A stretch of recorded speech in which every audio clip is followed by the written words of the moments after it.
ଦେଖୁଛୁ ଲୋକମାନେ କେମିତି ବଦଳି ଗଲେଣି। ସମସ୍ତେ କହନ୍ତି ପିଲାର ପେଟ ଦେଖି ମା ଭୋକ କଥା ଜାଣିପାରେ। ଭୁଲ କହୁଛ ତମେ, ବରଂ ମୁହଁ ଦେଖି ପେଟ କଥା ଜାଣିପାରନ୍ତି।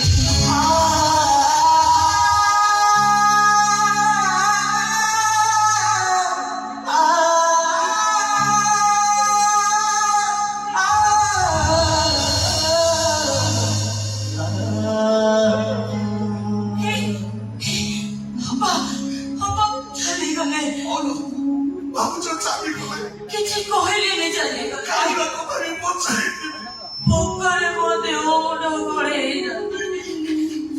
ମତେ ଚାରିଦିଗ ଅନ୍ଧାର ଦେଖାଯାଉଛି। ଆଉ କେମିତି ଅଧୈର୍ଯ୍ୟରେ କଣ ଚଳିବ? ମୁଁ କଣ ମୋ ପାଇଁ ବ୍ୟସ୍ତ ହଉଛି କି?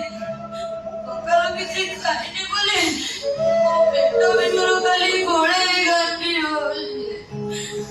ମୋ ଦେହ ମୁଣ୍ଡ ଘୋଳେଇ ଯାଉଛି। ମୁଁ ସତ କହୁଛି, ତମେ ଯଦି ମତେ ଖାଇବାକୁ ନ ଦବ ତାହେଲେ ମୁଁ ମରିଯିବି।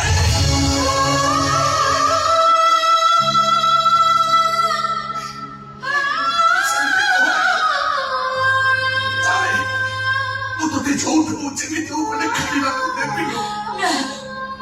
ମୁଁ ତମ ସାଙ୍ଗରେ କୁଆଡେ ଯିବିନି। କାହିଁକି ଯିବିନି? ତମେ ଖାଲି ମିଛ କହୁଛ। ଭଗବାନ କଣ ତୋତେ ମିଛ କହିବି? ସକାଳୁ କେତେ ଥର କହିଲୁଣି ତୋ ପାଇଁ ଖାଇବା ଆଣିବା ପାଇଁ ଯାଉଛି, ହେଇଗଲି, ଖାଲି ଯାଉଛ ଆସୁଛ, ହେଲେ ଖାଇବାକୁ ଆଣୁନ। ମୁଁ କଣ ମରିଗଲେ ତମେ ଶାନ୍ତି ପାଇବ? ସେମିତି କହୁନି। ମୁଁ ତୋତେ କଥା ଦଉଛି, ଚାଲେ ତୁ ଘରେ ରହିବୁ। ମୁଁ ତୋ ପାଇଁ ଯେମିତି ଯୋଉଠୁ ଖାଇବା ଯୋଗାଡ଼